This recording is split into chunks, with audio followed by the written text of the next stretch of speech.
हाँ जी। तो आज स्टार्ट करना है मैं एसिड और बेसिस। सिंपल सा टॉपिक है आज। एसिड बेसिस आज करेंगे, कल सॉल्ट्स होंगी और परसों टाइट्रेशन हो जाएगा। ठीक है। और फिर जो है तरसों हम कर लेंगे इलेक्ट्रोलिसिस। तो ये आपका सिलेबस पूरा कंप्लीट हो जाएगा। ठीक है। उसके बाद मैं क्वेश्चंस करवाऊंगी इन तीनों। अब तो क्वेश्चंस आप शुरू से कभी भी कोई भी टॉपिक के कर सकती हो, फर्स्ट चैप्टर से लेके इलेक्ट्रोलिसिस तक का। सही है। सिंपल सा टॉपिक है। देखो, एसिड्स एंड बेसिस दो तरह के बेसिकली ग्रुप्स ऑफ सॉल्यूशन होता है। इस तरीके के केमिकल्स होते हैं जिसको हम एसिड्स बोलते हैं, और एक और तरीके के केमिकल्स होते हैं जिनको हम बेसिस बोलते हैं। दोनों में क्या फर्क है और एसिड्स और बेसिस होती क्या चीजें, ये पढ़ेंगे। एसिड्स तो simple, acid are substances that when dissolved in water produce hydrogen ion. देखो, एसिड बेसिकली उस ग्रुप ऑफ कंपाउंड्स का नाम है जिनके पास H पॉजिटिव का आयन होता है। ये H पॉजिटिव का आयन जो है ना, खाली H पॉजिटिव का आयन, इसको हम प्रोटॉन बोलते हैं। ये H पॉजिटिव का आयन क्यों प्रोटॉन कहलाते हैं, मुझे बताओ।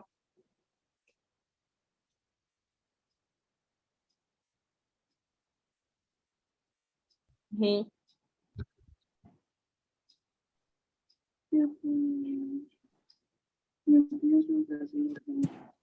क्या? प्रोटॉन एक्ट करता है। प्रोटॉन एक्ट नहीं करता। और ये क्या होता है, देखो हाइड्रोजन का होता है 1 1। ठीक है। इसमें कितने प्रोटॉन्स है, कितने इलेक्ट्रॉन्स है, कितने न्यूट्रॉन्स है? 1 1 प्रोटॉन है। न्यूट्रॉन कितने है? 1 1 है न्यूट्रॉन। ये जो न्यूट्रॉन इसका न्यूट्रॉन्स कितने हैं? 0 0। इलेक्ट्रॉन 1 1। अब जब इस पे पॉजिटिव चार्ज आ रहा है तो पॉजिटिव चार्ज का क्या मतलब है? के पॉजिटिव हाँ, पॉजिटिवली चार्ज हो गया। तो पॉजिटिव चार्ज कब आता है किसी भी एलिमेंट में? जो आयन जैसे हाँ, जब वो आयन बनता है, जब वो इलेक्ट्रॉन क्या करता है, इलेक्ट्रॉन लूज करता है, तो पॉजिटिव चार्ज आ जाता है। इसके पास था ही एक इलेक्ट्रॉन और इसने वो भी यूज कर दिया, लूज कर दिया, सॉरी। तो प्रोटॉन्स एक बचे इसके पास, न्यूट्रॉन 0 हो गया और इलेक्ट्रॉन 0 हो गया। तो ये क्या बचा है, ये सिर्फ एक प्रोटॉन बचा है। इस वजह से ये प्रोटॉन कहलाता है। H पॉजिटिव जो है एसिड और बेसिस की टर्म्स में हमेशा याद रखो, जब भी जो है प्रोटॉन का जिक्र होगा, मेंशन किया जाएगा कि प्रोटॉन डोनर है, प्रोटॉन एक्सेप्टर है, उसने प्रोटॉन ये कर दिया, प्रोटॉन वो कर दिया, in terms of acid basis. ठीक है। तो वो न्यूक्लियस में होने वाला प्रोटॉन और न्यूट्रॉन जो होते हैं, वो वाला प्रोटॉन नहीं होगा। वो ये H पॉजिटिव आयन जो है, इसको रेफर किया जा रहा होगा, क्योंकि ये भी प्रोटॉन है। इसके पास ना इलेक्ट्रॉन्स बचे और ना न्यूट्रॉन्स बचे, सिर्फ प्रोटॉन बचा। प्रोटॉन जो है कभी भी आप डोनेट नहीं कर सकते। मैंने आपको बताया था कि एलिमेंट में आपका 3 चीजें होती है ना, तो 3 एलिमेंट्स में क्या कहते हैं, 3 चीजों में प्रोटॉन्स आपके कभी भी चेंज नहीं होते। न्यूट्रॉन्स और इलेक्ट्रॉन्स तो चलो अभी भी चेंज हो सकते हैं, बट प्रोटॉन्स कभी भी चेंज नहीं होंगे। प्रोटॉन्स चेंज होंगे तो आपका आटम ही बदल जाएगा, एलिमेंट ही बदल जाएगा। तो प्रोटॉन जो है, एक मिनट, 2 मिनट। जो मैं आपको ये बोल रही थी कि देखो, मैंने उस दिन आपको बताई थी कि 3 सब एटॉमिक पार्टिकल्स होते हैं। एक होता है प्रोटॉन, एक होता है न्यूट्रॉन और एक होता है आपका इलेक्ट्रॉन। न्यूट्रॉन और इलेक्ट्रॉन चेंज हो सकते हैं, आपका एलिमेंट वही रहेगा, लेकिन प्रोटॉन कभी भी चेंज नहीं हो सकता। और यहाँ पे आप एसिड बेसिस में पढ़ोगी कि जो है प्रोटॉन डोनर है। एसिड्स जो होते हैं वो प्रोटॉन डोनर्स होते हैं, मैं आपको पढ़ाऊंगी अभी डिटेल में। और बेसिस जो है वो प्रोटॉन एक्सेप्टर्स होते हैं। तो इसमें ये नहीं समझना कि कोई भी जो एटम है या कोई भी कंपाउंड है वो अपने अंदर से उसका जो न्यूक्लियस का अंदर प्रोटॉन है वो डोनेट कर रहा है। नहीं, ऐसे वो डोनेट कर ही नहीं सकता। जो न्यूक्लियस के अंदर प्रोटॉन्स होते हैं वो आप गिव आउट कर ही नहीं सकते। क्यों? क्योंकि वो न्यूक्लियस के अंदर होते हैं। आप उसको निकालोगे तो पूरा न्यूक्लियस टूट जाएगा। सही है। अब यहाँ पे आप जो है प्रोटॉन डोनर्स जब भी रेफर किया जाएगा, आप समझ जाना कि H पॉजिटिव की बात कर रहे हैं। अब जरा एसिड्स पे वापस आओ। Acid are substances that when dissolved in water produce hydrogen ions. These hydrogen ions are responsible for acidic properties of the substances.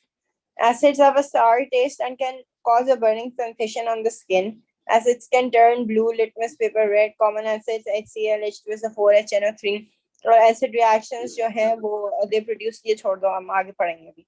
Acids can turn blue, litmus paper red. ये जो है ये और acids have a sour taste and can cause burning sensation. ये जो ये physical properties होती हैं acids की, जो general properties होती हैं कि उसकी किसी के पास स्मेल होती है, पंचेंट स्मेल होती है, या सार टेस्ट होता है उसका, बहुत स्ट्रॉन्ग होते हैं, बर्निंग सेंसेशन जो होती है, बर्न, स्किन को बर्न कर सकते हैं जितना स्ट्रॉन्ग होगा एसिड. ये सारे जो है इसके फिजिकल एस्पेक्ट्स हैं. और जो केमिकल है वो केमिकल बेसिकली वही कोई भी चीज जिसमें H पॉजिटिव का आयन होगा वो जो है एसिड कहलाएगा. सिंपल सी बात है. H पॉजिटिव का आयन, जैसे अब ये देख लो जितने भी आपके एसिड्स हैं, HNO3 हो गया, H2SO4 हो गया, HCl हो गया, H3PO4 हो गया, सब में हाइड्रोजन है. तो जब ये हाइड्रोजन होगा, और हाइड्रोजन क्योंकि एक ऑब्वियसली नाइट्रेट के साथ है तो इसका मतलब ये आयनिक फॉर्म में था, H पॉजिटिव. जैसे हम फॉर्मूला नहीं बनाते H पॉजिटिव और NO3 नेगेटिव, हमने पढ़ा था, इसको स्वैप किया तो आपका HNO3 बना. तो ये जो है इसको वाटर में आप डालोगी इस कंपाउंड को तो ये अपने आयंस में डिसोसिएट कर जाएगा. आयंस में डिसोसिएट करने का क्या मतलब है कि आपके पास HNO3 था, आप जब इसको वाटर में डालोगी तो वाटर में जाके वो H पॉजिटिव और NO3 नेगेटिव आयंस फॉर्म कर देगा, अपने आयंस में स्प्लिट हो जाएगा. सही है. इस प्रोसेस को हम डिसोसिएशन बोलते हैं या आयनाइजेशन भी बोलते हैं. ये हर एसिड का जब वो वाटर में जाएगा तब आयन स्प्लिट होंगे, डिसोसिएट होंगे. अब जैसे कि यहाँ पे HCl को मैंने वाटर में डाला तो HCl किस में डिसोसिएट होगा, H पॉजिटिव में और Cl नेगेटिव में. इसी तरीके से अगर मैं H2SO4 को वाटर में डालूंगी तो क्या होगा बताओ.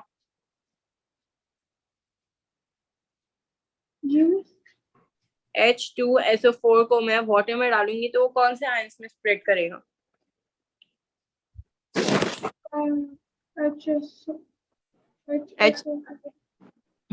HSO4 नेगेटिव, सॉरी, हाँ H पॉजिटिव, H पॉजिटिव नहीं, हाँ सही है, H पॉजिटिव.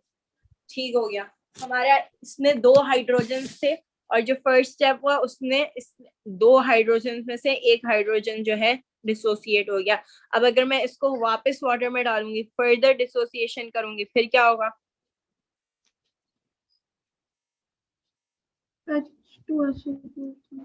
नहीं, डिसोसिएट कर रही हूँ. H इसको HSO4 नेगेटिव को मैं वाटर में डालूंगी तो फिर वो अपने फर्दर आयंस में स्प्लिट करेगा. वो फर्दर आयंस कौन से होंगे.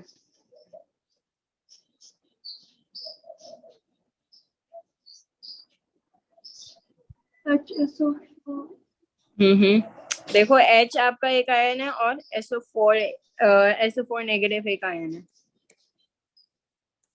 तो अब ये स्प्लिट होगा H पॉजिटिव में और SO4 2 नेगेटिव में. सही है. समझ आ रही है कैसे हुआ. देखो पहले हमारे पास था H2SO4. H2SO4 का मतलब है कि इसमें 2 हाइड्रोजन्स थे और एक सल्फेट का आयन था. ठीक है, ये सल्फेट का आयन नहीं है तो सल्फेट का एटम हो गया, इस पे कोई चार्ज नहीं है. अच्छा जी, अब इसके बाद क्या हुआ, जब मैंने इसको वाटर में डाला तो एक टाइम पे एक हाइड्रोजन डिसोसिएट हुआ. इसका मतलब कि अभी भी एक हाइड्रोजन बचा हुआ है. एक हाइड्रोजन जब बचा हुआ है, अच्छा, इस पे जब 2 हाइड्रोजन थे तब ओवरऑल चार्ज SO4 पे 0 था. बट अब जब एक पॉजिटिव आयन निकल गया है तो अब इस पे ऑटोमेटिकली नेगेटिव का चार्ज आ जाएगा. देखो पहले SO4 पे हमेशा 2 नेगेटिव का चार्ज होता है. जब 2 हाइड्रोजन पॉजिटिव आए थे, 2 पॉजिटिव आए थे, तब जो है, सॉरी 2 पॉजिटिव नहीं, एक ही हाइड्रोजन, 2 ऐसे एटम्स जो हैं वो पॉजिटिव वाले आए थे, तब जाके ये चार्ज बैलेंस हुआ था. अब जब मैंने एक हाइड्रोजन हटा दिया है तो इसके पास खाली एक ही चार्ज बचा बैलेंस करने के लिए. तो 2 - 1 तो -1 -2 + 1 जो है वो तो माइनस आ जाएगा आपका। ठीक है, इसके बाद मैंने क्या किया, मैंने इसको उठा के वापस डिसोसिएशन के लिए छोड़ दिया। अब जब मैं इसको वापस डिसोसिएशन के लिए छोड़ दूंगी तो वापस ये वाला हाइड्रोजन आटम स्प्लिट हो जाएगा। हाइड्रोजन आटम पे पॉजिटिव चार्ज होता है और अब जो है इस पे नेगेटिव, पहले एक चार्ज पहले तो था ही नहीं क्योंकि दो हाइड्रोजन थे उसको कैंसिल आउट करने के लिए, फिर एक हाइड्रोजन चला गया तो उसका एक नेगेटिव चार्ज इफेक्ट में आ गया, इसी वजह से माइनस की साइन लग रही थी। अब जो है दूसरा हाइड्रोजन भी चला गया है तो इस पे SO4 2 नेगेटिव आ जाएगा, SO4 2 नेगेटिव। आई बात समझ? जी। इसी तरीके से ये तो हमने दो स्टेप्स में किया। अगर आपको डायरेक्टली करना होता ना तो आप डायरेक्टली भी सिंपल आप कर सकती हो कि दो हाइड्रोजन्स थे, हर एक हाइड्रोजन पे जो है वो पॉजिटिव का चार्ज आया प्लस सल्फेट SO4 2 नेगेटिव, खत्म हुआ। आई बात समझ? देखो ये 2H पॉजिटिव और H2 पॉजिटिव, इनमें क्या फर्क है? इसमें दो पॉजिटिव चार्ज हाइड्रोजन ने दो लूज किए। तो कौन सा सही है, ऊपर वाला नीचे वाला? नीचे वाला क्यों गलत है? नीचे वाला तो बता रहा है कि इसमें लूज किए तो हमने ये बता रहा है कि है दो हाइड्रोजन, तो नीचे बता रहा है इसमें दो लूज किए। हाँ एग्जैक्टली, यहाँ पे एक लूज किया है और एक लूज करने वाले दो ऐसे हाइड्रोजन जैसे आइटम है, यानी इन दोनों की बात कर रहा है, तो इसको मैंने लिखा है कि 2H पॉजिटिव। और ये जो है ये बोल रहा है कि एक ही हाइड्रोजन के एटम ने दो इलेक्ट्रॉन्स लूज कर लिए, जो कि गलत है। यहाँ पे H2SO4 का मतलब है कि दो हाइड्रोजन के एटम्स है, एक हाइड्रोजन का एटम नहीं है। और इसका मतलब है कि एक हाइड्रोजन का एटम है जिसने दो इलेक्ट्रॉन्स लूज कर लिए। ठीक है, तो ये गलत हो जाएगा। इसका ये मतलब है, ये वाले का ये मतलब हो जाएगा कि एक हाइड्रोजन था, सॉरी दो हाइड्रोजन थे आपके और दोनों ने जो है एक एक इलेक्ट्रॉन लूज किया है।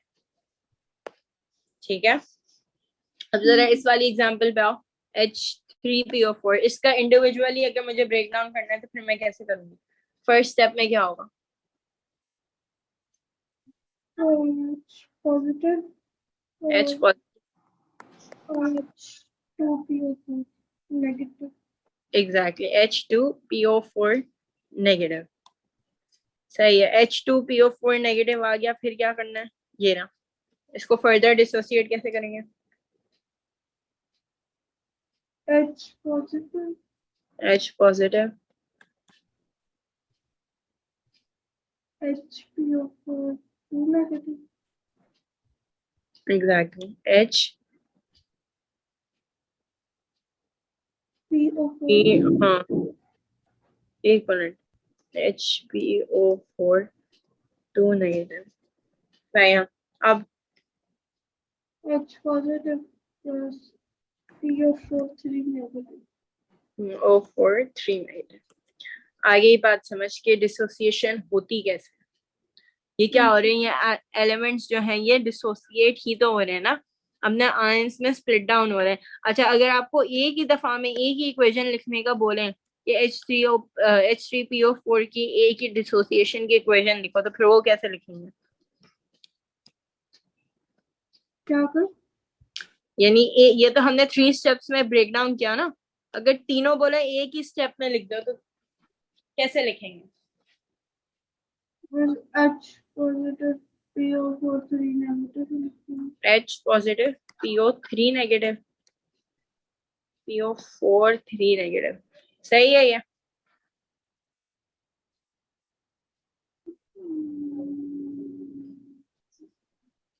इसमें सही, सब सही है, कुछ गलत है?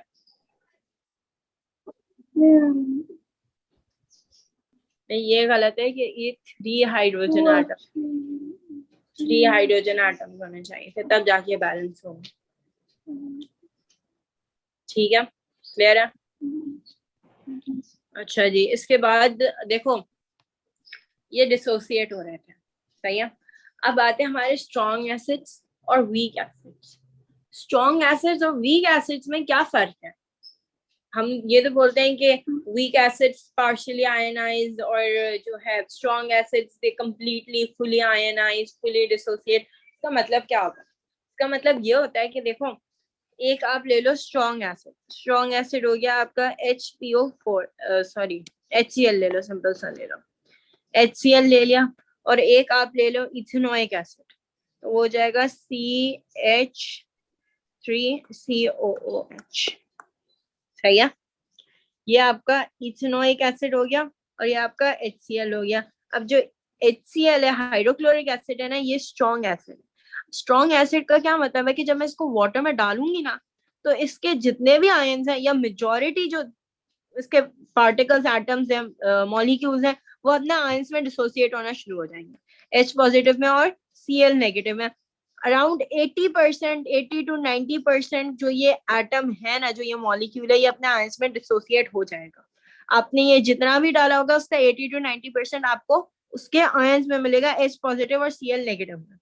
बट अगर जब आप एक वीक एसिड जैसे कि ये इथेनोइक एसिड लोगी, तो ये डिसोसिएट, अच्छा ये किन आयंस में डिसोसिएट होगा पहले तो ये बताओ, इसके कौन कौन से आयंस बनेंगे? HCl क्या? नहीं नहीं, इथेनोइक एसिड के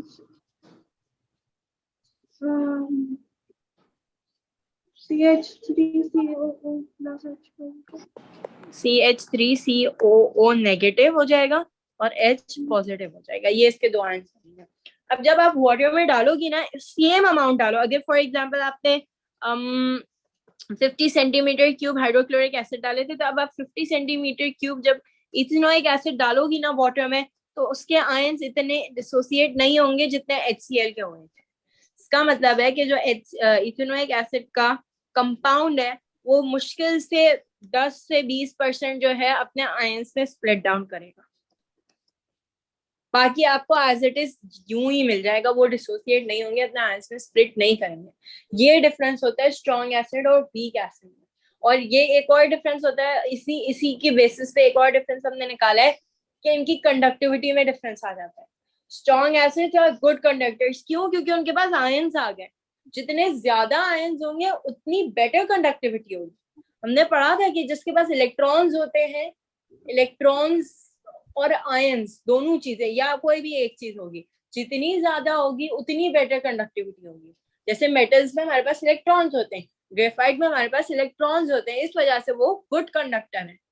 और जो आयनिक कंपाउंड्स हैं, आयनिक कंपाउंड्स का जब लैटिस होता है तो उसमें इवन दो आयंस हैं, जब NaCl जो है एक कंपाउंड, अगर आप आयनिक कंपाउंड उठाती हो तो लैटिस उसका किस तरीके से बना हुआ है, Na positive Cl negative, Na positive Cl negative. But मसला क्या है कि ये फ्री नहीं है, ये एक लैटिस में बेसिकली ज्वाइन टुगेदर है, कैद है। तो जब ये मोल्टन फॉर्म में आते हैं तो ये आयंस फ्री हो जाते हैं, इलेक्ट्रॉन्स फ्री नहीं होते, ये आयंस फ्री हो जाते हैं, they are free to move. इस वजह से हमारे ionic compounds they do not conduct electricity in solid form, but they conduct electricity in aqueous या मोल्टन फॉर्म, क्योंकि आयंस होते हैं। इसी तरीके से यहाँ पे स्ट्रॉन्ग एसिड्स में आपके पास आयंस ज्यादा हैं, क्यों? क्योंकि वो डिसोसिएट ज्यादा हो जाते हैं, तो आपके पास अमाउंट क्वांटिटी ज्यादा आ जाती है आयंस की, तो वो बेटर कंडक्टर हो जाते हैं। और जो आपके वीक एसिड्स होते हैं वो पार्शली का मतलब है कि कुछ होते हैं कुछ नहीं होते, तो बहुत कम परसेंटेज जो है वो डिसोसिएट करती है आयंस में, इस वजह से वो इतने अच्छे कंडक्टर नहीं होते। Even though they are conductor, they are not as good as the strong acids. ठीक है? जी। अच्छा, इसका अब रिएक्शंस पे आओ। एसिड्स के रिएक्शंस कौन कौन से होते हैं? एसिड्स के रिएक्शंस 3 होते हैं। Acid plus base salt gives us salt plus water. ये किस तरीके का रिएक्शन है? Acid plus neutralization. एग्जैक्टली, ये न्यूट्रलाइजेशन रिएक्शन है। और ये एसिड का भी यही रिएक्शन होता है, बेस का भी यही रिएक्शन होता है कि एसिड और बेस जब रिएक्ट करेंगे तो आपके पास सॉल्ट और वाटर आएगी।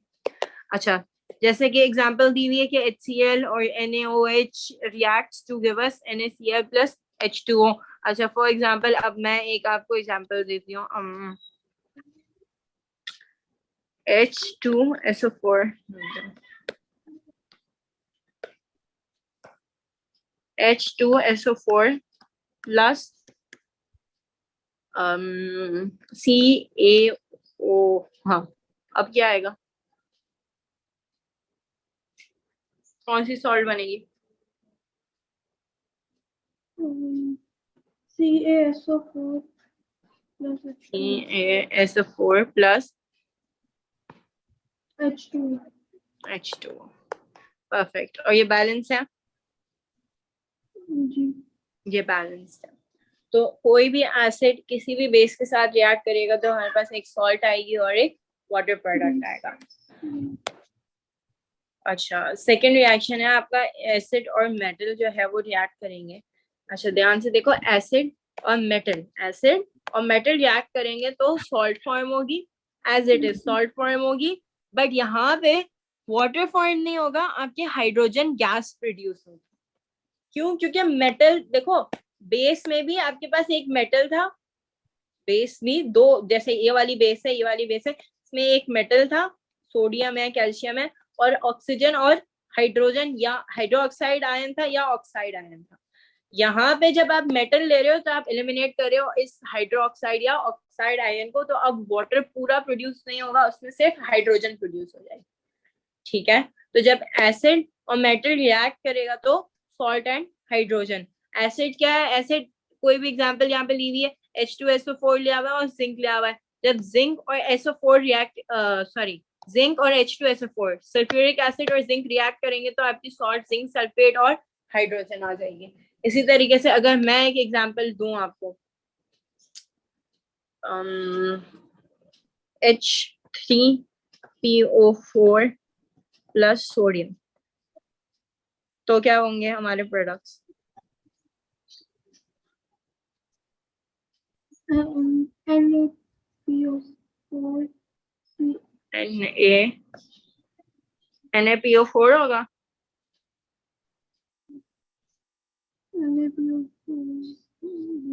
फॉर्मूला गलत बना रही हो। कैसे बनाते थे फॉर्मूला? सोडियम पे क्या चार्ज आता है? पॉजिटिव। पॉजिटिव 1। और फॉस्फेट आयन पे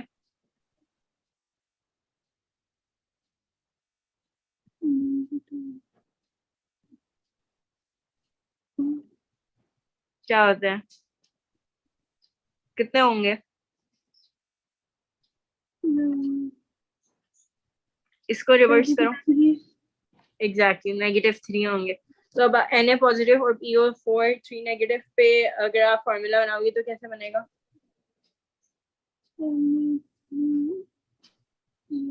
Na3PO4।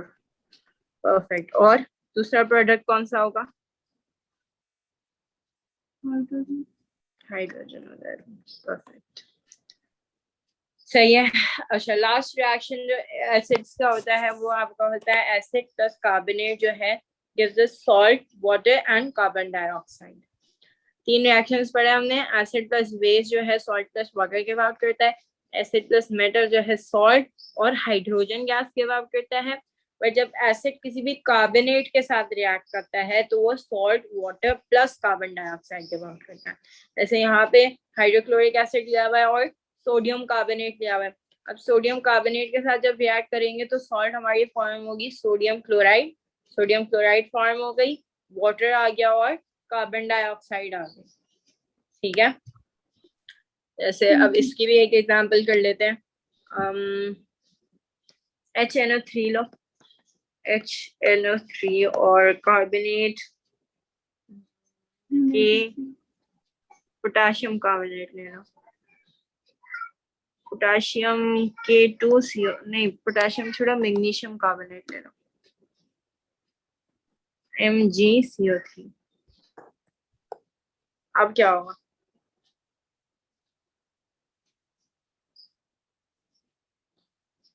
कौन सी सॉल्ट फॉर्म होगी, कौन से प्रोडक्ट्स फॉर्म होंगे?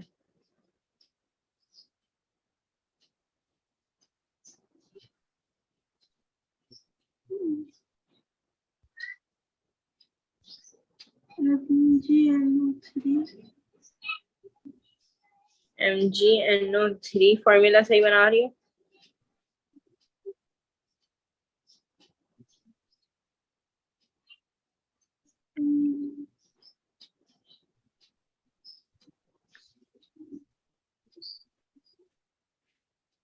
MgNO3 to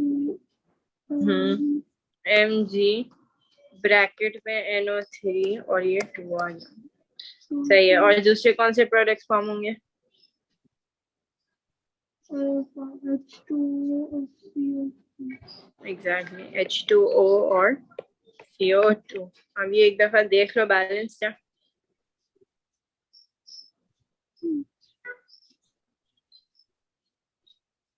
HNO3 के पीछे 2 HNO3 के पीछे 2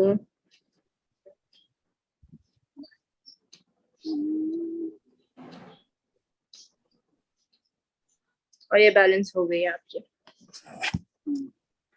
सही है। अच्छा ये थे हमारे एसिड्स। एसिड्स में वही है जो चीजें मैंने आपको बताई, एक दफा रिवाइज करवा देती हूँ। एसिड सिंपल होते हैं, उनकी फिजिकल प्रॉपर्टीज अगर कंसिडर की जाए तो वो यही है कि acids turn blue litmus paper red और they have a sour taste and can burn the skin basically. Chemical properties की तरफ मूव ऑन करते हैं। तो हर एसिड के पास to basically identify as an acid, the compound should have H positive ion. और वो H positive ion is called a proton. ठीक है। प्रोटॉन इसी वजह से जो एसिड्स होते हैं those are proton donors. Every acid does need to have a H positive ion in their compound because they are the proton donors. उनके पास जो चीज होगी नहीं तो फिर वो डोनेट कैसे करेंगे। तो इस वजह से हर एसिड के पास every acid has a proton. और ये प्रोटॉन का वो मतलब लिटरल वाला मतलब जैसे हमने न्यूट्रॉन्स प्रोटॉन्स और इलेक्ट्रॉन्स पढ़ाई है वो वाला प्रोटॉन्स नहीं है। ठीक है। This is just an H positive ion और H positive ion does not have electrons nor does it has neutrons। तो एक ही चीज बचती है जो कि प्रोटॉन होता है और प्रोटॉन भी एक ही है।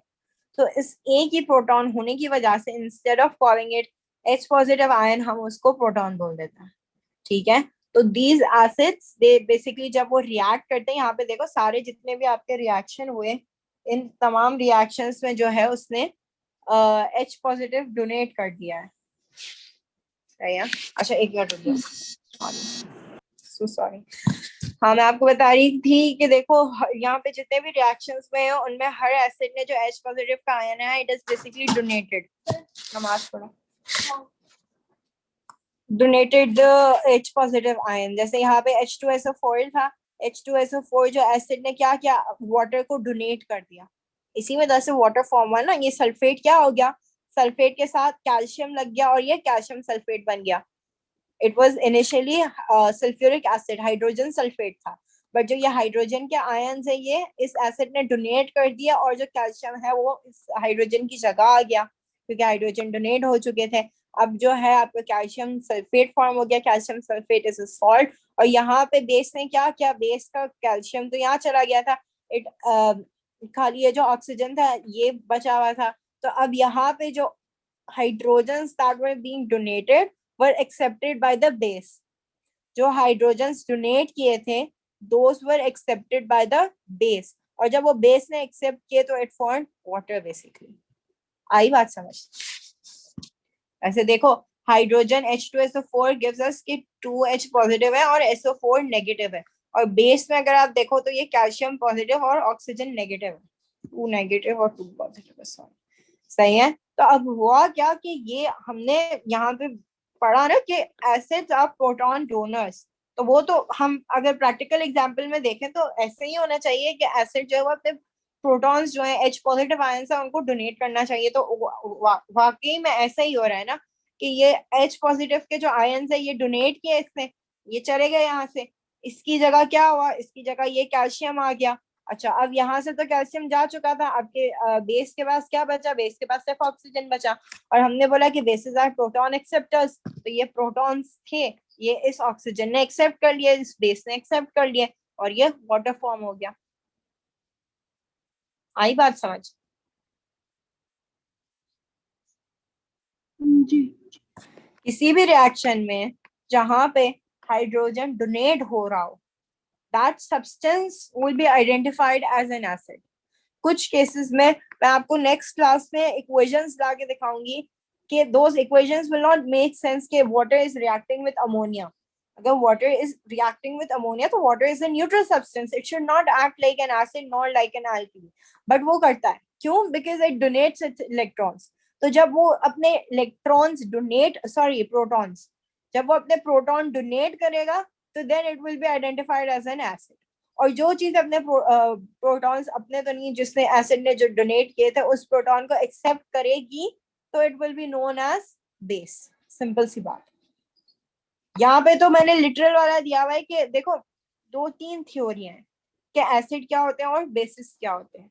जो हमारे सिलेबस में जो ब्रोंस्टेड लाउरी की थ्योरी है वो यही है कि जितने जो भी ऐसा एटम ऐसा कंपाउंड होगा जो प्रोटॉन डोनेट करेगा, एच पॉजिटिव डोनेट करेगा, that substance will be identified as a acid, as an acid. ठीक है. यहाँ पे इवन अगर आपको नहीं पता कि कौन सी चीज एसिड है, कौन सी चीज बेस है, कौन सी चीज मेटल है, ठीक है, मेटल तो छोड़ो, एसिड कौन सी है और बेस कौन सी है, तो जो चीज जिसमें H पॉजिटिव हो, हाइड्रोजन का एटम हो, और वो हाइड्रोजन का एटम डोनेट कर रहा हो, दे रहा हो किसी और को, तो वो एसिड कहलाएगा. और जो भी उस हाइड्रोजन के एटम को गेन कर रहा हो, एक्सेप्ट कर रहा हो, तो वो जो है वो बेस कहलाएगा. ठीक है. अच्छा, फिर बेसिस. बेसिस भी वही होते हैं कि bases are substances that when dissolved in water produce hydroxide ions.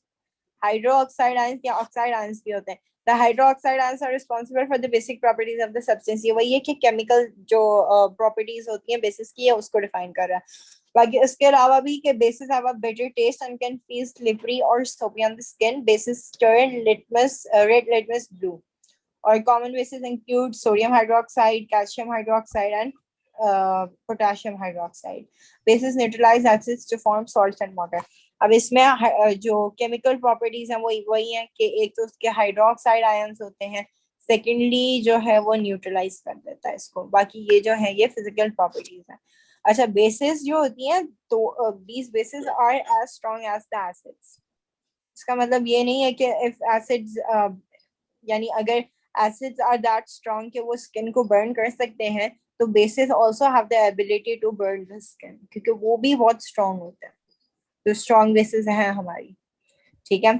अच्छा, अब जो हमने चीज वहां पढ़ी थी वही चीज हम यहाँ पढ़ रहे हैं कि वहां हमने पढ़ा था कि HCl को अगर मैं वाटर में डालूंगी तो it will dissociate into its ions के H positive and Cl negative. अब यहाँ पे बेसिस का अगर पढ़ रहे हैं तो बेसिस का भी यही होगा कि अगर सोडियम हाइड्रोक्साइड को मैं वाटर में डालूंगी तो it will dissociate into its ion. तो इसके आयंस क्या होंगे? Sodium positive and OH negative. OH negative. ये होता है हाइड्रोक्साइड आयन कहलाता है. दिस हाइड्रोक्साइड आयन जो है ये बेसिकली आइडेंटिफाई करता है कि कोई बेस है या नहीं. ठीक है. अच्छा, इसी तरीके से अगर सोडियम ऑक्साइड को लिया जाए तो sodium oxide will dissociate into its ion Na2 होता है. इनटू इट्स आयंस के Na पॉजिटिव होगा और O2 नेगेटिव होगा. ये भी बेस है. जितने भी आपके ऑक्साइड्स हैं एंड हाइड्रोक्साइड्स, किसी भी मेटल के हाइड्रोक्साइड्स एंड ऑक्साइड्स, ये सारे जो हैं ये आपके बेसिस होंगे. मेटल्स की बात कर रही हूँ, नॉन मेटल्स की बात नहीं कर रही मैं. जैसे अगर आप बोलो कि कार्बन डाइऑक्साइड, तो ये ऑक्साइड है तो इसका मतलब ये भी एक बेस है, नहीं. I am talking about the metals, जिसके साथ भी मेटल ऑक्साइड जितने भी होंगे या मेटल हाइड्रोक्साइड जितने भी होंगे, those will be the basis. बाकी ये जो चीज है non metal oxide, non metal hydroxide, वो जो होंगे वो आपके एसिडिक ऑक्साइड्स. ये जितने भी हैं ये बेसिक ऑक्साइड्स हैं. मेटालिक ऑक्साइड्स, हाइड्रोक्साइड्स जितने भी हैं ये बेसिक ऑक्साइड्स हैं. बट जो आपके नॉन मेटल ऑक्साइड्स होंगे वो आपके एसिडिक ऑक्साइड्स होंगे. और यही है कि डिसोसिएशन वीक बेस और स्ट्रॉन्ग बेस में यही फर्क है कि जब जो स्ट्रॉन्ग बेस होती है वो कंप्लीटली डिसोसिएट कर जाती है अपने आयंस में. मेजॉरिटी जो उसके आयंस होंगे उसमें वो स्प्लिट कर जाएगी. बट जो वीक बेस होती है उसके जो कंपाउंड के मॉलिक्यूल्स होते हैं वो सारे स्प्लिट नहीं करते. थोड़ी सी परसेंटेज ऑफ मॉलिक्यूल्स होती है जो कि अपने आयंस में स्प्लिट कर जाती है, वरना नहीं करते स्प्लिट. जो वीक होते हैं ऑब्वियसली वही. अच्छा जी, इसके बाद बेसिस आर प्रोटॉन एक्सेप्टर्स. ये मैंने अभी आपको बताया कि यहाँ पे जैसे H2SO4 में H2SO4 was donating the 2 hydrogen atoms, ions जो थे, प्रोटॉन्स जो थे वो डोनेट कर रहा था. और जो बेस है वो उसको एक्सेप्ट कर रहा था। तो basically bases are proton acceptors. और इसके भी रिएक्शंस हैं, इसके रिएक्शन सिंपल है। एक तो वही है कि बेस जो है एसिड के साथ रिएक्ट करेगा तो that will give us salt and water, and this reaction is neutralization reaction. इसके बाद second reaction, this is very important reaction, और इसमें जो है ना अक्सर कंफ्यूज हो जाती हो, आप भी कंफ्यूज हो गई थी इसमें, एक सवाल करवाया था मैंने। अच्छा जी, इसमें क्या है ये बेस जो है ना, एक base not an acid will react with ammonium salt. अब देखो अमोनिया एक बेस है, अमोनिया एक एसिड नहीं है। अमोनिया जो है it's a base, even though उसके पास हाइड्रोक्साइड आयंस या ऑक्साइड आयंस नहीं है, इट्स स्टिल अ बेस। ठीक है, ये आपको याद करना पड़ेगा। इसके अलावा जितने भी आपके ऑक्साइड्स और हाइड्रोक्साइड्स होंगे, मेटालिक ऑक्साइड्स एंड हाइड्रोक्साइड्स होंगे, वो सारे बेसिस होंगे। Ammonia is a base, ammonia is not an acid. ठीक है, इसके बावजूद ammonium salts, ammonium salt will react with a base, not with an acid. ठीक है, अमोनियम सॉल्ट जो है वो बेस के साथ रिएक्ट करेगा to give us salt, water and ammonia gas. ठीक है, अमोनियम सॉल्ट, अच्छा this is ammonia, NH3, NH3 is ammonia. ठीक है, और NH4 positive, this is ammonium. Ammonia और अमोनियम में ये फर्क होता है कि अमोनिया इज NH3, इसके ऊपर कोई चार्ज नहीं है। अमोनियम, खाली अमोनियम की बात करिए, खाली ammonium is NH4 with a positive charge. इसी वजह से अमोनियम सॉल्ट की यहाँ पे बात की गई है। अमोनियम सॉल्ट का क्या मकसद है, this basically cancel out the charge, क्योंकि यहाँ पे देखो क्लोरीन के पास नेगेटिव चार्ज होता है, तो वही आप स्वैप करोगी तो you will get NH4Cl, simple. ये अमोनियम सॉल्ट आ गई। Ammonium salt will react with a base to give us salt, water and ammonia gas. ठीक है,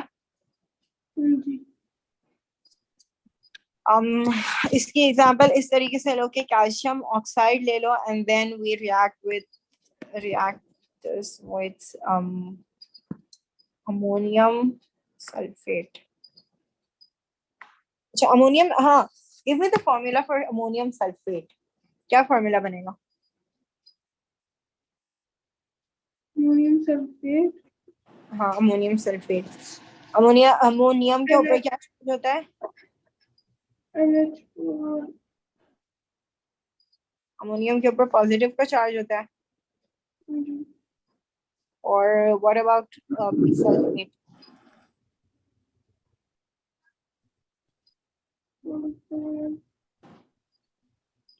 सल्फेट क्या होता है? SO4 2 negative. तो जब SO4 2 नेगेटिव है देन स्वैप द चार्जेस, क्या बनेगा? NH4 2 negative SO4. Exactly, NH4 bracket में 2 SO4। अब इसकी सॉल्ट क्या बनेगी?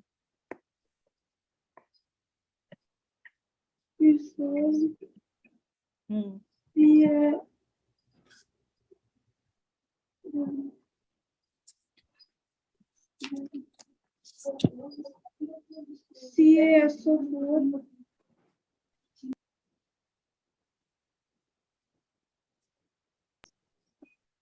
CaSO4,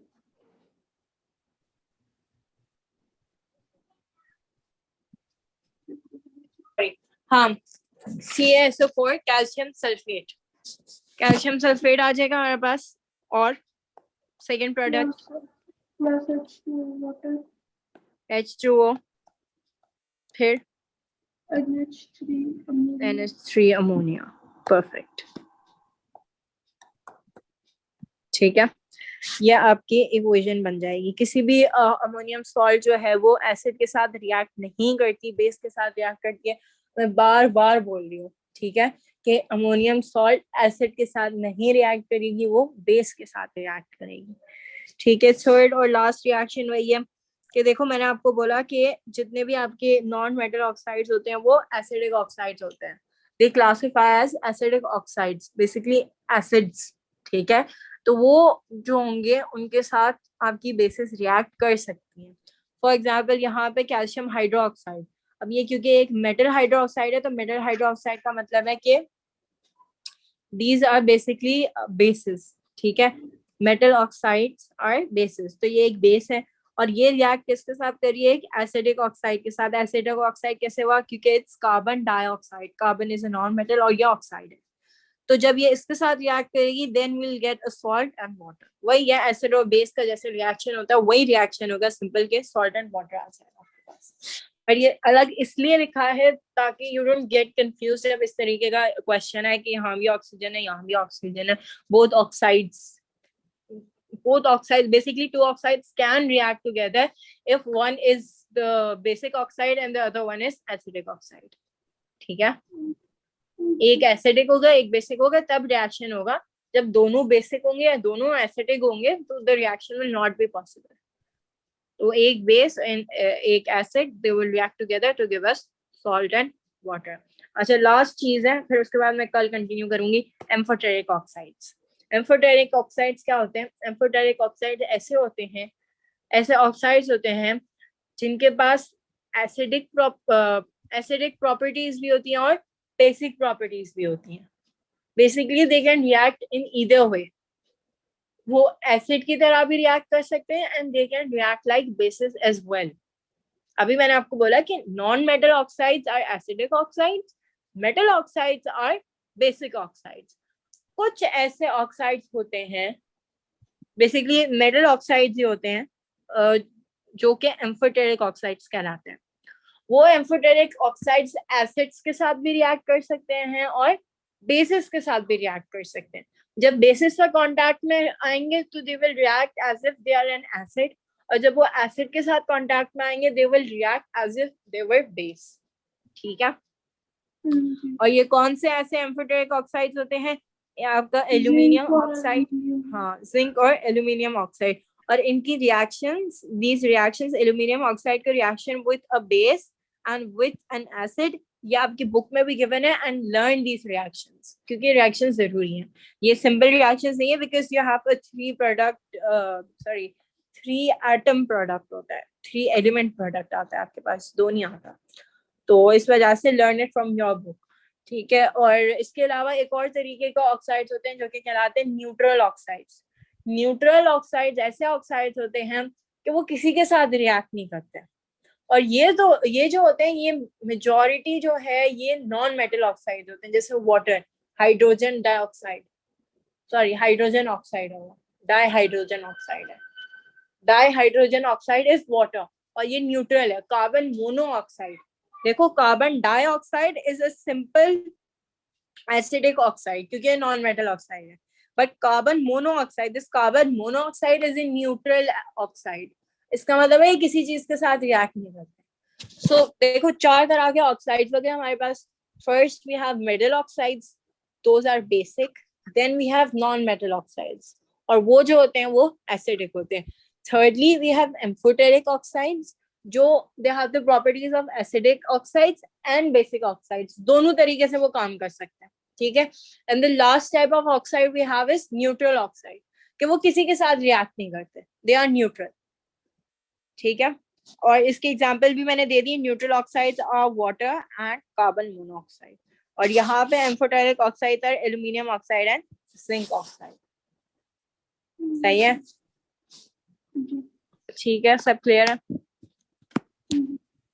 चलो बस आज की क्लास में यहीं पे एंड कर रही हूँ क्योंकि एसिड और बेसिस कवर हो गया। अब मुझे सॉल्ट्स पे जाना है, तो सॉल्ट्स मैं कल करूँगी एंड देन इलेक्ट्रोलिसिस पर